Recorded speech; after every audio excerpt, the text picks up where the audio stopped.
Bonjour à toutes et à tous.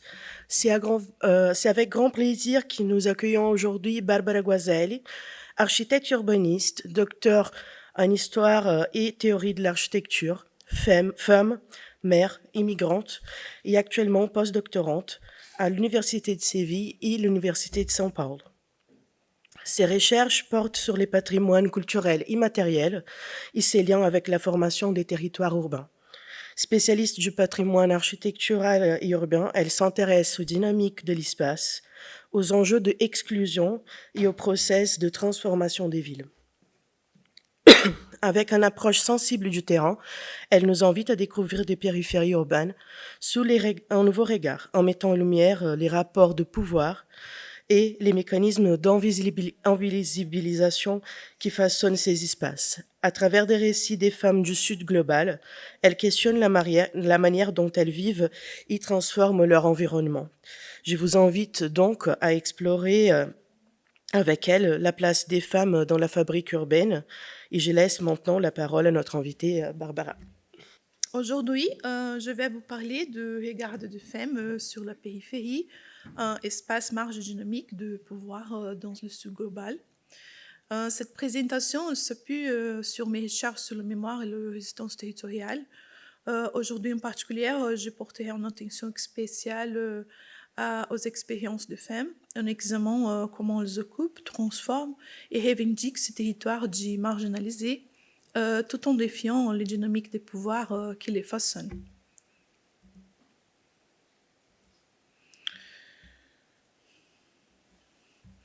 Dans les débats académiques et politiques, ces espaces sont souvent abordés à travers une opposition simpliste entre urbain et rural, ou entre centre et périphérie. Pourtant, les réalités des territoires du Sud global nous montrent que ces frontières sont bien plus floues. Les espaces des marges, qu'ils soient riverains, ruraux ou périurbains, sont des lieux d'interconnexion au circuit de personnes, des marchandises, des savoirs et des résistances. Ces territoires ne sont ni figés ni subalternes. Ils sont le théâtre de réinventions permanentes, souvent impulsées par celles ou ceux qui en sont historiquement les plus exclus. Dans ces cadres, 4 axes guideront ma présentation. Les dynamiques spatiales et les rapports de pouvoir en questionnant comment l'organisation de territoires marginalisés renforce au défi les logiques d'exclusion, les apports d'une perspective féministe intersectionnelle qui permet de comprendre comment un regard porté par les femmes peut transformer l'espace, les alternatives et stratégies locales en mettant en avant des initiatives qui réinventent les formes de production, de gouvernance et d'occupation de territoire, les enjeux écologiques de durabilité, car toute réflexion sur l'issue globale doit intégrer les tensions entre extractivisme, souveraineté territoriale et préservation des ressources. En cessant, comprendre cette dynamique spatiale, sociale et environnementale nous permet de repenser la manière dont les territoires des marges sont perçus, gérés et transformés. À travers cette présentation, nous verrons comment ces espaces, loin d'être de simples zones de vulnérabilité, sont aussi des foyers d'innovation, de résistance, de reconfiguration des rapports de pouvoir. Le FEM joue un rôle central dans ces processus en développant des stratégies de subsistance, de gouvernance locale et de préservation des ressources. Mon objectif est d'interroger les narrations dominantes et d'examiner comment ces territoires et les expériences des femmes qui les habitent nous offrent des perspectives essentielles pour penser des espaces plus inclusifs, équitables et durables. Pour approfondir cette réflexion, il est essentiel de clarifier certaines notions et concepts fondamentaux relatifs à la périphérie. Traditionnellement, la compréhension d'urbanité s'est construite autour du binôme centre-périphérie, une dichotomie qui ne façonne pas seulement l'espace, mais aussi les relations sociales et économiques qui s'y déroulent. Cependant, cette division rigide est de plus en plus contestée, tant par la théorie urbanistique que par les pratiques sociales qui émergent dans les espaces dits périphériques. L'idée des centres et des périphéries repose sur une hiérarchisation spatiale forte, où le centre est souvent associé au développement, à la modernité et à l'accès aux services et infrastructures, tandis que la périphérie est perçue comme un espace de manque, d'informalité et d'exclusion.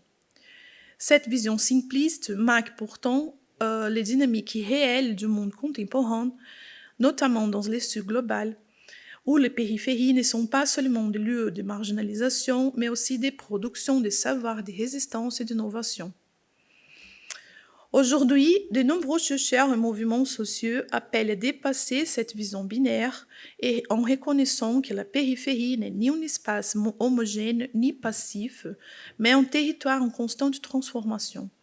C'est dans ces espaces que se développent des formes alternatives d'occupation, des réseaux de solidarité et des revendications pour les droits à la ville. Comme l'a souligné Teresa Caldeira, anthropologue brésilienne, les périphéries urbaines ne sont pas seulement des espaces de marginalisation, mais aussi des lieux où s'inventent de nouvelles formes de sociabilité, de résistance et d'urbanisme informel, qui contestent et redéfinissent le modèle traditionnel de gouvernance urbaine. Ainsi, la notion même des périphéries ne se définit pas uniquement par sa position géographique, mais surtout par les rapports de pouvoir qui structurent le territoire. Dans cette perspective, Milton Santos, un géographe brésilien, propose une lecture critique de dynamique spatiale à travers la hiérarchie des espaces de réseau, un concept clé pour comprendre les inégalités entre centre et périphérie.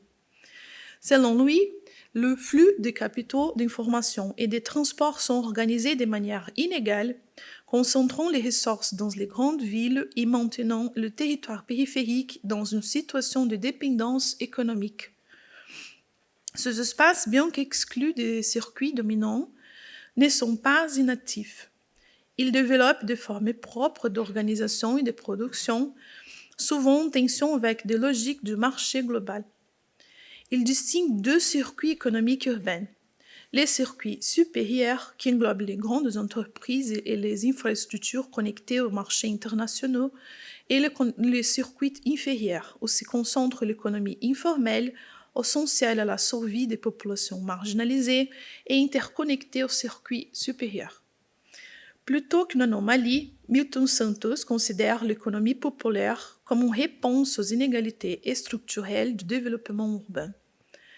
Il souligne la nécessité de repenser les politiques publiques afin qu'elles ne se limitent pas à tolérer cette économie, mais l'intègrent comme un élément fondamental du fonctionnement du territoire. Cette approche permet de dépasser la vision dominante qui associe les périphéries à un manque, en reconnaissant leur rôle actif dans la production de la ville et des territoires. Il est pertinent aussi de préciser les points de vue à partir duquel je soulève ces questions sur l'issue globale. Lorsque nous parlons de ce global, nous faisons référence à une réalité marquée par des inégalités structurelles profondément ancrées, héritées du colonialisme et du patriarcat. Comme l'a souligne le sociologue péruvien Aníbal Quijano, la colonialité du pouvoir continue de façonner les rapports sociaux et économiques contemporains, créant une hiérarchie mondiale où les pays du centre continuent de dominer et d'exploiter les pays périphériques. Ce processus n'est pas simplement géographique, il est aussi social et culturel, où les dynamiques des pouvoirs se manifestent à travers de mécanismes d'exclusion et de marginalisation. Dans cette perspective, la sociologue argentine Maria Lugones apporte une dimension essentielle à la réflexion en nous invitant à considérer la colonialité du genre, qui va au-delà de la simple exploitation économique pour analyser comment les rapports des genres, des races et des classes sont intimement liés dans l'instructuration des sociétés colonisées et postcoloniales.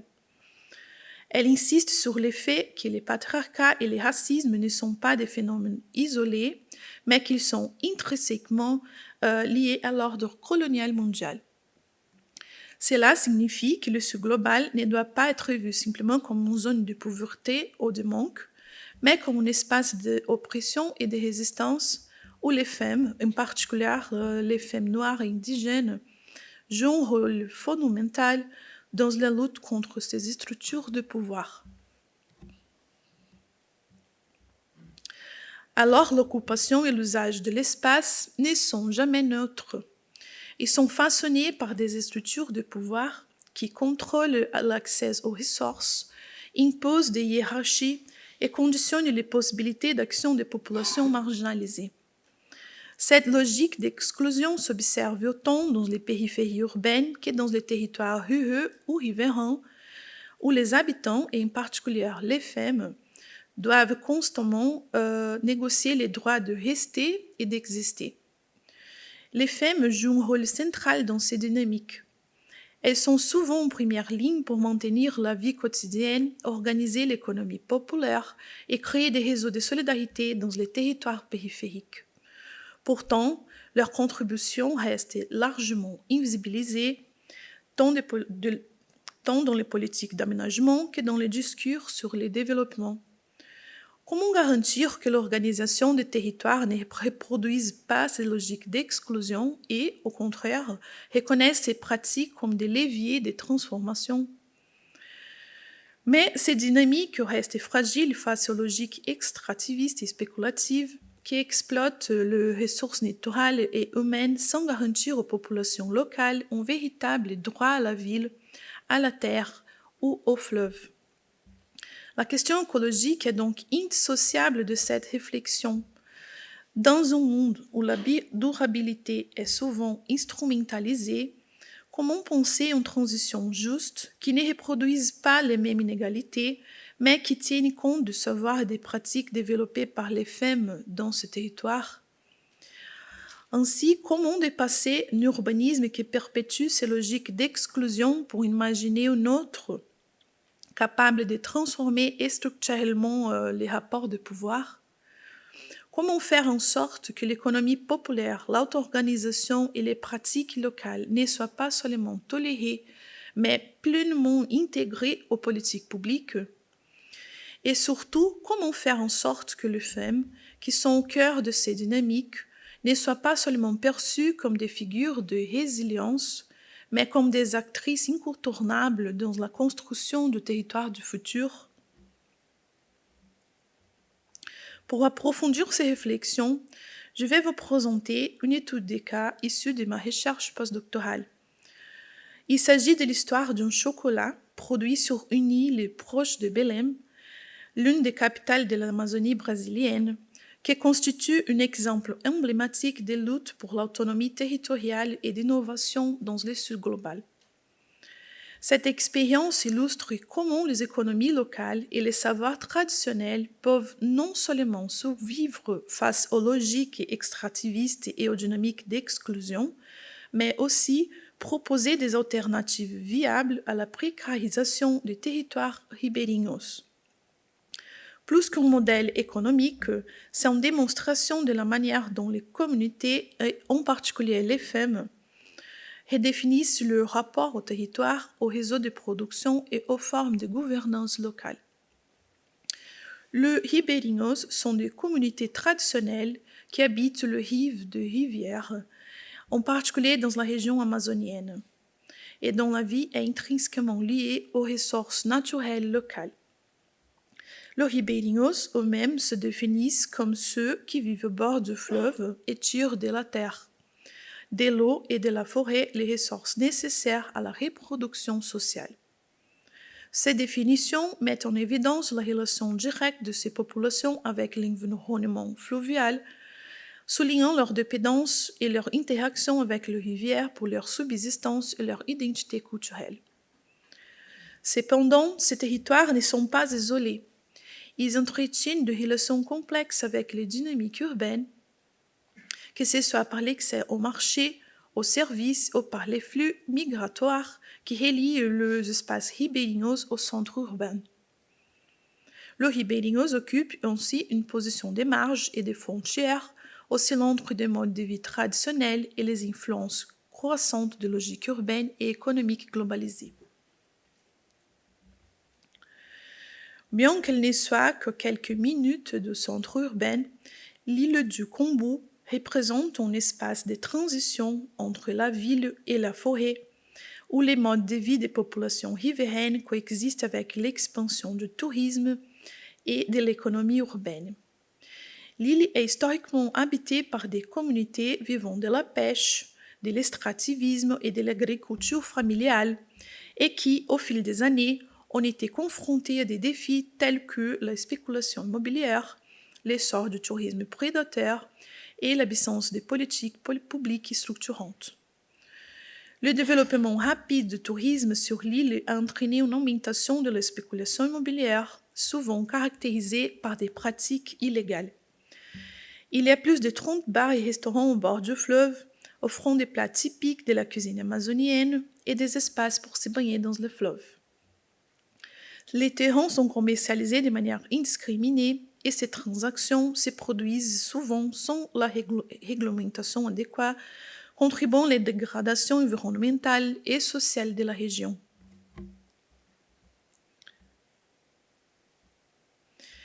Izete dos Santos Costa, connue sous le nom de Dona Nena, est née et a grandi sur l'île de Kombu au sein d'une famille dédiée à la culture du cacao.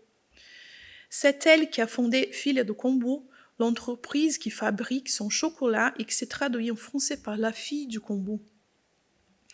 Dès son enfance, elle a activement participé à la production familiale qui comprenait la plantation, la récolte et le traitement artisanal du cacao pour la consommation personnelle. En 2006, Dona Nena a commencé à vendre des chocolats faits maison sur les places en Belém, en utilisant des méthodes traditionnelles comme l'utilisation du pilon pour moudre le fève du cacao. Malgré les défis initiaux, tels que la nécessité d'adapter le processus pour répondre aux normes sanitaires, elle a persévéré dans sa quête d'améliorer ses produits. En 2017, la marque Filha do Kombu a été officiellement créée. L'entreprise a connu une croissance significative, générant environ 150 000 € en 2022, avec une gamme de produits incluant des chocolats bio, des bonbons et des confitures. Tous les produits sont fabriqués artisanalement. Dona Nena se distingue par son engagement en faveur de la durabilité et du développement communautaire sur l'île du Kombu, cherchant à intégrer des pratiques responsables tant dans la production de ses produits que dans le tourisme. Elle adopte des méthodes qui valorisent les bioéconomies, utilisant les ressources naturelles de manière équilibrée et respectueuse, notamment dans les cultures de cacao. La production de cacao biologique, sans pesticides ni produits chimiques, préserve la biodiversité locale et évite la déforestation de la forêt amazonienne. Dona Nena ne se contente pas de cultiver le cacao de manière durable, mais elle utilise également des méthodes agricoles qui contribuent à la santé du sol et réduisent l'impact environnemental. De plus, elle a promu un tourisme durable dans la région, créant un lien entre le développement économique et la préservation de l'environnement. Les visites sur l'île de Kombu sont guidées par la communauté locale elle-même, créant des emplois et générant des revenus qui profitent directement aux habitants sans sous-charger les ressources naturelles de l'île. Le tourisme que Dona Nena promeut est une expérience éducative où le visiteur apprend non seulement le processus de production du chocolat, mais reçoivent également des informations sur l'importance des pratiques durables et de la préservation de l'environnement et de la culture locale. Dans le cadre de la hiérarchie des réseaux, les concepts développés par Milton Santos, on peut observer comment Filha do Kombu défie la logique des dépendances imposées par les marchés mondiaux. En plaçant le développement local au cœur de sa démarche, cette initiative propose un modèle économique alternatif à la concentration des richesses dans les grands centres urbains et réaffirme la nécessité de valoriser les économies locales et durables. De plus, une dimension féministe intersectionnelle est profondément présente dans les processus. Le travail de Dona Nena ne se limite pas à la création de revenus, il redéfinit les rôles des femmes dans l'économie du cacao, un secteur historiquement dominé par les hommes et marqué par des relations de travail précaires. Par son engagement, elle transforme non seulement l'accès au marché, mais aussi les rapports de pouvoir dans ces domaines. Dans ce cadre, l'initiative de Dona Nina révèle une approche plus inclusive et décentralisée de l'urbanisme, où les territoires dits périphériques, qu'ils soient riverains ou marginaux, ne sont pas uniquement perçus comme des espaces de vulnérabilité ou de résilience, mais comme des acteurs de transformation. En renforçant des réseaux de production et de commercialisation autonomes, elle déconstruit l'idée que le développement et l'urbanisme doivent être concentrés dans les grandes métropoles. Elle propose une alternative. Les pratiques locales, durables et solidaires contribuent activement à la redéfinition du territoire urbain avec une approche de développement territorial horizontal qui valorise les rôles des communautés locales dans la création de leur environnement. Ces processus s'inscrivent dans une vision d'urbanisme féministe intersectionnel où les femmes traditionnellement invisibilisées dans les processus décisionnels urbains jouent un rôle central dans la reconstruction du tissu territorial. En réaffirmant l'importance du travail féminin, en particulier dans ces secteurs traditionnels comme la culture du cacao, Dona Nina redéfinit les rapports de pouvoir liés à l'espace, à la production et à l'accès aux ressources, tout en renforçant l'idée que l'urbanisme doit aller au-delà de la simple gestion de l'infrastructure. Elle doit être un outil de reconnaissance et de valorisation des savoirs locaux, permettant de créer des villes et des territoires qui, au lieu de reproduire les inégalités, les subvertissent en offrant des modèles alternatifs, inclusifs et durables. Ainsi, l'expérience de Filha do Combo nous invite à repenser l'urbanisme comme un processus dynamique et territorialement décentralisé où les périphéries, loin d'être des espaces résiduels ou subordonnés, sont des acteurs clés dans la définition de nouveaux modèles de développement qui répondent aux besoins spécifiques des communautés locales tout en respectant l'environnement. Le chocolat de la Filha do Combo n'est pas un exemple isolé de la manière dont les femmes du Sud global affrontent le défi structurel et créent des alternatives économiques territoriales autonomes.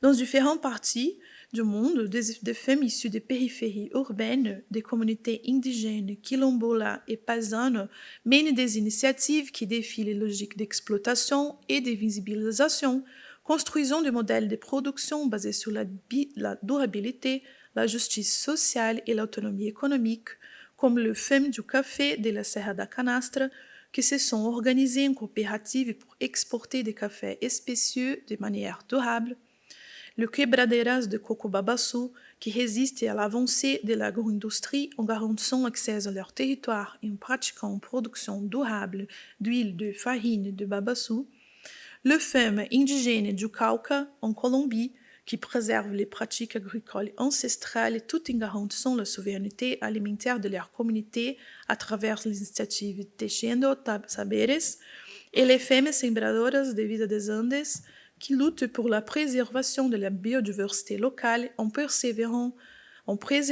les semences créoles et évitant la dépendance aux OGM.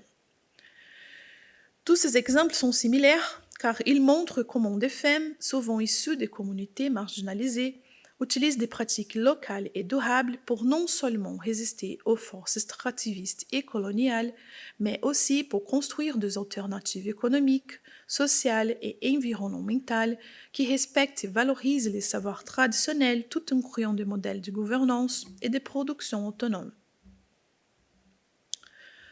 À l'opposé des initiatives positives présentées jusqu'ici, un exemple frappant permet en faire un contrepoint, les processus de construction de la COP 30 à Belém.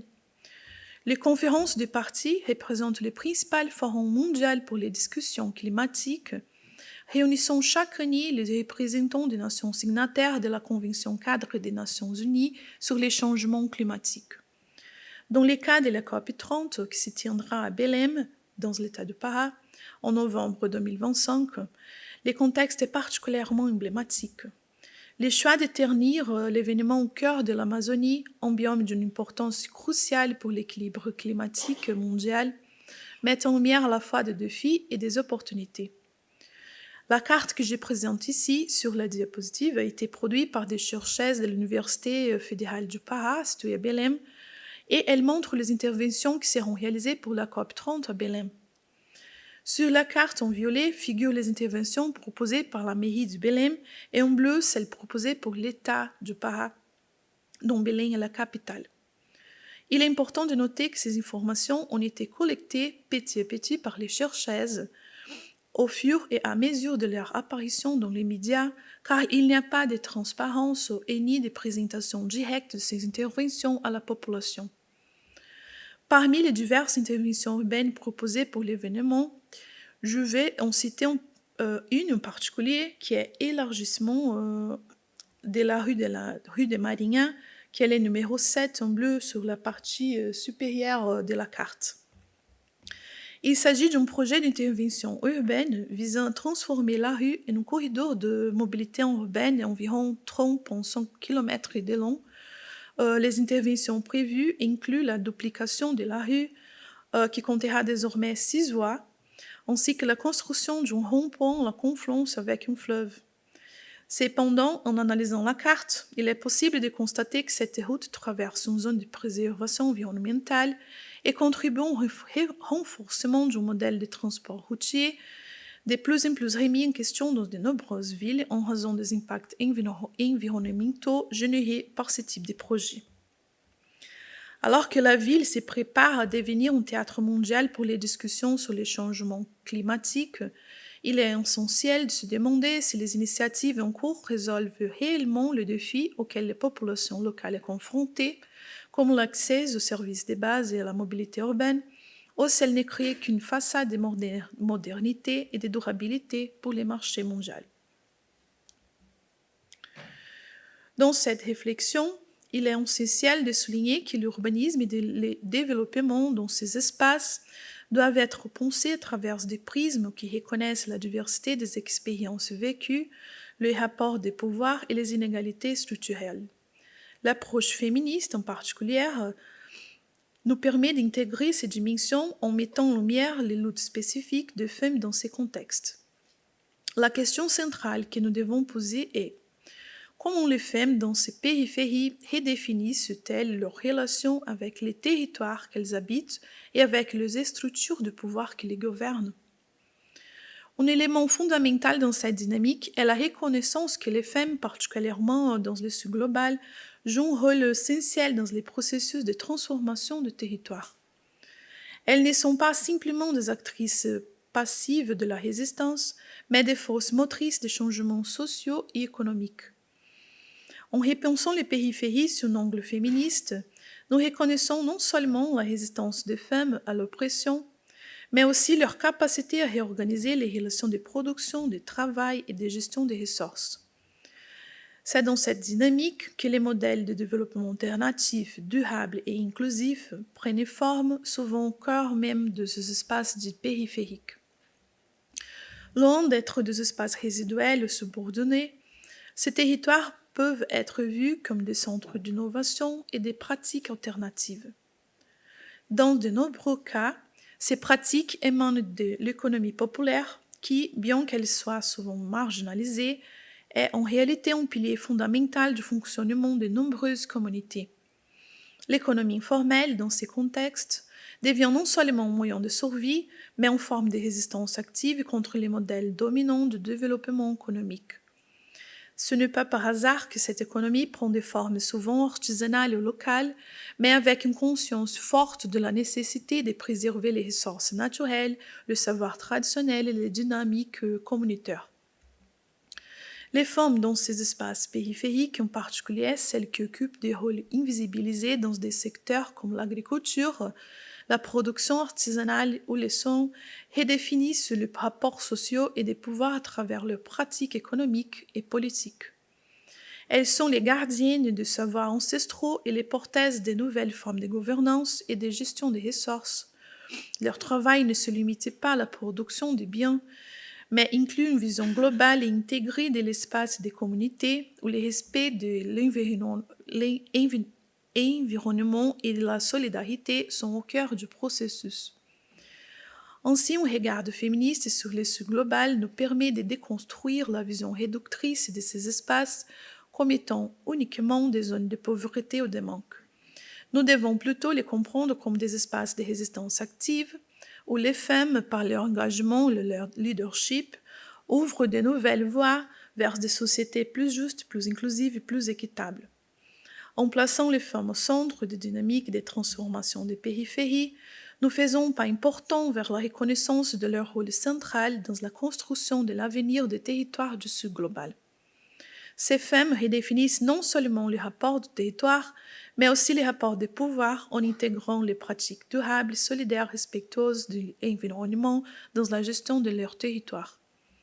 En conclusion, il est crucial de reconnaître que la transformation des périphéries ne peut se faire sans une approche qui intègre la diversité des expériences vécues par les femmes et les rôles fondamentaux dans ces processus. Ce territoire, loin d'être simplement les laisse pour compte du développement global, sont des espaces d'innovation et de résistance où les femmes en particulier redéfinissent les rapports de pouvoir et proposent des alternatives viables et durables face aux logiques dominantes de l'extractivisme, de la gentrification et de la marchandisation des espaces. Dans ces cadres, une approche féministe intersectionnelle devient une clé essentielle pour repenser l'urbanisme, les politiques de développement et la gestion des ressources dans le Sud global. Et voilà la bibliographie que j'utilisais. Merci pour votre attention.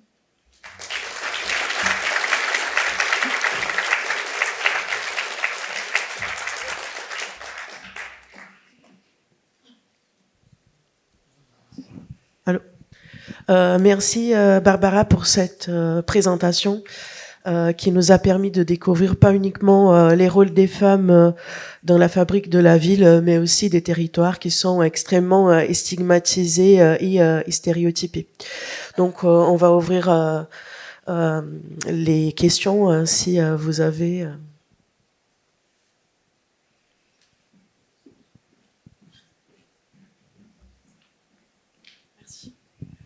Bonjour, merci beaucoup pour cette présentation. J'avais une question concernant notamment la pression potentielle auquel pouvaient faire face notamment ces femmes. Je pense par exemple à Phil'A Kombo. Est-ce que elle aurait fait face potentiellement à des lobbies ou des pressions? Et si oui, quelles choses aurait-elle pu mettre en place, ou a-t-elle mis en place pour pouvoir quand même se développer sereinement? Pardon, est-ce que vous pouvez répéter? Oui, pardon. La question, c'était est-ce que des lobbies ou des pressions de plus grosses institutions, sociétés, entreprises Oui. Ont été observées? Et si oui, quelles choses mises en place pour les contourner et se développer? Oui. Moi, j'ai visité la filière de Kombo, c'était en 2020. Elle est encore, l'entreprise, elle a grandi beaucoup depuis 2020 quand même. Ils n'avaient pas les websites, par exemple, pour vendre des produits sur l'Internet. Il faudrait aller là-bas. Il n'y avait pas même à la ville de Belém. Il faudrait aller il faut prendre un bateau et voyager sur le petit fleuve pour arriver là-bas. Et elle est toujours là et elle est venue pour recevoir le groupe. Et elle a raconté que au début, elle a essayé de parler avec tous les autres agriculteurs parce qu'en fait, elle travaille avec les cacao natifs, qui sont des arbres natifs de l'île de Kombo. Ça, c'est rare aujourd'hui. On n'a pas souvent de l'arbre de cacao qui sont tout natifs. Et elle a essayé de faire une association entre tous les agriculteurs. Et ils ont dit non, non merci. Parce que elle proposait d'avoir ce type de production qui c'est vraiment respectueux par rapport au sol et la terre et surtout d'utiliser les cacao natifs parce que les autres agriculteurs de l'île ils sont tous sont déjà morts. Les arbres, ils ont tout tiré pour faire même d'autres plantations, pas forcément du cacao. Et elle a eu le gouvernement a fait quelque chose, a donné quelques incentives financières par rapport financièrement, mais pas vraiment. Et du coup, c'est vrai qu'elle a grandi pratiquement toute seule, en construisant une équipe, en construisant des partenariats, mais pas vraiment avec des politiques publiques au gouvernement. Mais l'année dernière, j'ai pas mis les photos là, mais j'étais un peu, je sais pas, j'ai décidé de ne pas mettre en photo que c'est Dona Nina, le président Lula, le gouverneur de l'État du Pará et le président Macron. Parce que quand Macron il est allé au Belém pour, je crois qu'à cause de la COP 30, quand même, il est allé l'année dernière pour visiter Belém avec Lula. Ils sont allés là-bas pour visiter Dona Nina et pour voir cette initiative. Mais j'ai mis aussi ce projet par rapport au COP 30 parce que c'est en vitrine, on ne comprend pas. Ils étaient là pour visiter, mais quand on voit le projet qui sont vraiment proposés par le gouvernement et pour des politiques publiques, elles sont opposées, elles sont pas du tout la même chose. Je suis pas sûre si j'ai répondu à la question.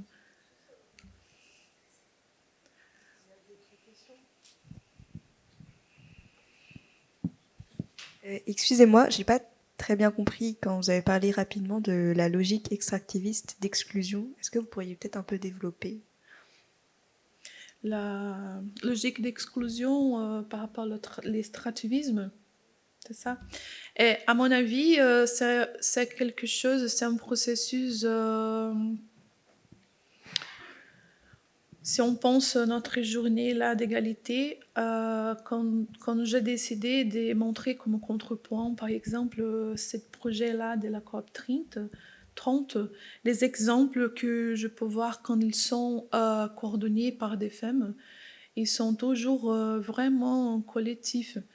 Elles essayent vraiment de faire quelque chose, de parler avec les gens, de faire des groupes et de faire une construction tous ensemble. Et ces projets de COP 30, par exemple, que j'ai montré, on n'a pas même d'informations, elle n'est pas même transparente, elle reste toute au-dedans de petits groupes politiques qui sont dans ces majorités les hommes. Et c'est vrai qu'on n'a pas la participation, alors que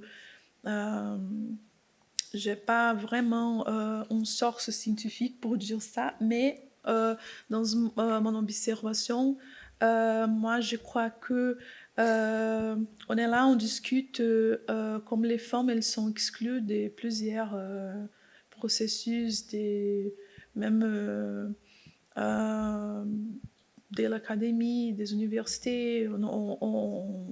On ne remplace pas vraiment des postes de pouvoir, par exemple. Il n'y a pas beaucoup de femmes qui sont dans des postes plus hauts. Mais par rapport au Sud global, la question, c'est qu'il y a encore un niveau de race.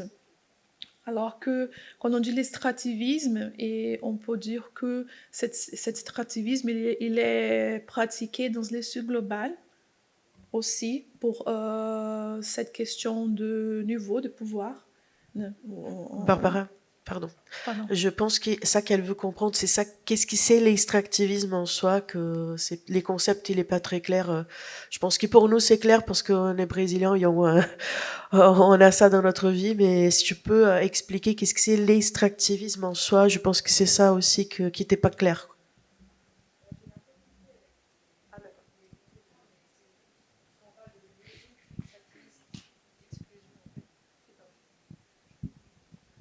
Oui, enfin, peut-être on peut dire que c'est l'exploitation des ressources naturelles et le fait de ne pas les traiter sur place. C'est-à-dire qu'on extrait, on utilise les pays du Sud pour extraire leurs ressources et Voilà. après aller les traiter ou les exploiter dans Voilà. des centres différents, dans d'autres pays.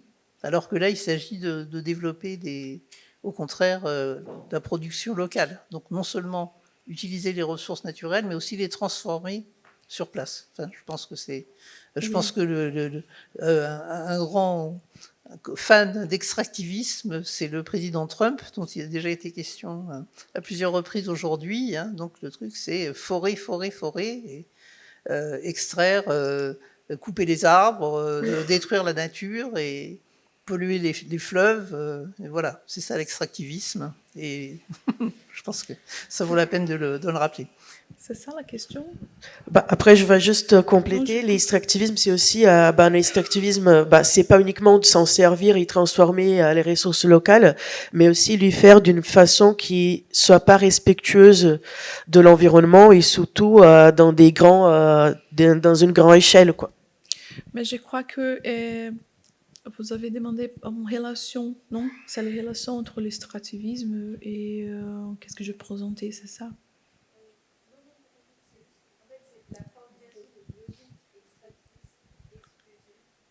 Oui, voilà.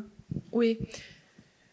Et je crois que c'est tellement complexe, je crois qu'il faudrait beaucoup plus de temps pour, pour expliquer, mais rapidement, ça, c'est comme un processus qui c'est beaucoup plus large, et c'est comme sur l'intérieur de ces processus, on a toutes de petites exclusions, par exemple.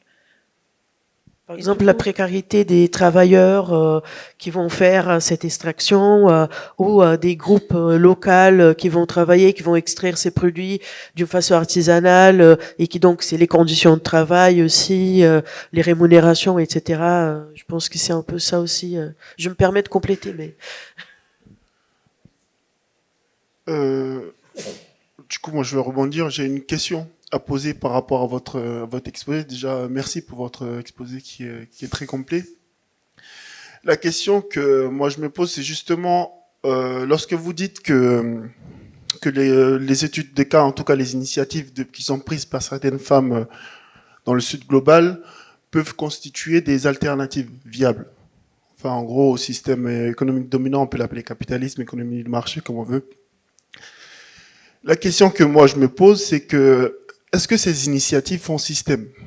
Parce qu'aujourd'hui, on est face à beaucoup d'initiatives qui sont souvent isolées, chacune dans leur endroit. Est-ce qu'elles font système? Pourquoi la question est importante? Parce que pour qu'elles soient éventuellement des alternatives viables, il faut qu'elles fassent système parce qu'elles ont face à elles un système. Le système capitalisme, économie de marché, comme on peut l'appeler. Et vous l'illustrez bien, c'est qu'on peut voir un jour Macron, Lula, n'importe où aller visiter ce genre d'initiative. Et le lendemain, pour la COP, on fait des routes, on fait des barrages, on détruit tout, quoi. Donc, il y a aussi ce côté double discours aussi qui est là, c'est que est-ce que finalement le risque aussi avec ce genre d'initiative, c'est de se faire réapproprier par le discours dominant. Ça rebondit aussi souvent avec le premier exposé, c'est-à-dire que oui, on fait ci, mais regardez, voici aussi ce qu'on fait. On fait la promotion de ce qui est forcément alternative. Oui, il n'y a pas suffisamment de femmes, donc on va passer de 10% à 15%. Mais en fait, on ne traite pas vraiment la question. Vous voyez ce que je veux dire? Est-ce que comment, en tout cas, quelle est la possibilité ou sont les conditions pour que ces initiatives-là puissent faire système et qu'éventuellement, elles puissent avoir un poids face à la domination quand même du système qui est en face, quoi. Voilà. Oui. Ça, je crois que c'est une question qu'il faut qu'on se pose vraiment parce qu'on a ce type d'initiative de fil de combo et les autres initiatives que j'ai montrées, mais c'est vrai que c'est pas un système. En fait, c'est toutes deux initiatives ponctuelles. Elles sont pas vraiment réseau, par exemple. Elles sont pas vraiment liées. Et surtout, ce global, je crois qu'il n'y a pas vraiment de politique publique ou des aides du gouvernement pour arriver à ça. Mais à mon avis, il faut qu'on fasse ces débats et qu'on discute pour demander ce type pour commencer à construire un système que ça, parce que ça, il faut vraiment que ça arrive comme réalité partout et pas la COP 30, pas pour les interventions qui sont proposées par la COP 30, mais le système qui est déjà là, il est tellement dur d'accepter ce type d'initiative comme quelque chose vraiment là pour construire des territoires. Alors que c'est comme un long chemin qu'il faut parcourir pour qu'on arrive vraiment à voir ce type de réalité et pas la COP 30. Et pensez-vous que ces initiatives pouvaient vraiment être intégrées aux politiques publiques sans être à la fin être récupérées par un système néolibéral? C'est une question que je me pose souvent aussi parce que pendant ma recherche de doctorat, j'étudiais le bien culturel lié, j'étudiais le flamenco comme bien culturel lié à la ville de Séville et la cuisine amazonienne liée à Belém. Et sont de biens culturels qui sont labellisés et qui sont vraiment dans un processus de patrimonialisation, mais on peut voir par exemple le flamenco, il était vraiment capturé pour un marché qui s'est par rapport beaucoup plus à ce type de néolibéral que vraiment de protéger et préserver les biens. Alors que depuis que j'ai rencontré ça pendant mon parcours de recherche, moi, j'ai toujours me demandé. Quand Macron il est allé au Donanina et ça, c'était partout, moi, je pensais, peut-être que ça va être capturé pour notre système et ça va changer vraiment et pas dans un sens qui va nous aider là par rapport au territoire périphérique. Peut-être que ça sera je sais pas, une autre chose comme de biens culturels que j'arrive à étudier qui sont toutes transformées. Alors que c'est une question qu'il faut se poser tous les temps. Mais est-ce qu'on peut éviter que ça arrive? Éviter que ça rentre dans un procès de gentrification du patrimoine. Oui, voilà. Par rapport à ce que vous avez dit, du coup, je m'y connais vraiment pas, hein, mais si... Ah, pardon. C'est mieux comme ça? Pardon. Du coup, si les politiques publiques ne sont pas prêtes à marcher avec ces alternatives locales et contribuer à en faire un système, est-ce que vous pensez que ça pourrait marcher dans un premier temps de se dire, ok, on va faire preuve d'autonomie et on va limite devenir quelque chose de privé pour gagner en importance et enfin capturer leur attention et qu'ils se disent, en fait... il y a vraiment quelque chose et je veux dire, il y a une relation de pouvoir qui est un peu plus tempérée plutôt que une demande d'une alternative qui cherche à devenir un système vers un système dominant. Je ne sais pas si c'est clair. Oui, c'est clair. Moi, on peut dire oui, mais par exemple, moi, j'ai un exemple dans un marché public à Belém. Il y avait deux femmes qui vendaient des savoirs sur des maladies. Il faut prendre ce type de thé, il faut boire ça. Elles ont tout le boutique. Boutique, c'est quelque chose peut-être vraiment. Elles ont tout des boutiques pour vendre ce type de savoir. Et on a une entreprise brésilienne qui s'appelle Natura. Elles sont allées, cette entreprise, elle est là-bas et elle a offert un partenariat pour prendre ces savoirs et après vendre des savons, parce qu'il y a des savons qui peuvent, avec tous les produits de la forêt, Amazonie, par exemple. Et ces femmes, elles ont tout raconté, toutes les choses, comment elles faisaient du savon, qu'est-ce qu'elles utilisaient, où sont les produits dans la forêt et tout. Et après ça, cette entreprise, elle a tout coupé, la relation. Et ils sont en train de vendre, même en France. On a une boutique Natura à Paris, par exemple. Et il y a tout... elle est faite avec des savoirs qu'ils ont pris avec des femmes dans ces marchés. Alors que, oui, je crois que c'est peut-être une solution, mais quelles entreprises elles sont vraiment concernées, elles sont pas. Alors que, je sais pas, on est un peu idéaliste peut-être et on pense que ça va tout bien marcher, mais à la fin, on arrive au même point. Je suis un peu pessimiste, désolée. Bon, je remercie Barbara et à toutes ces questions.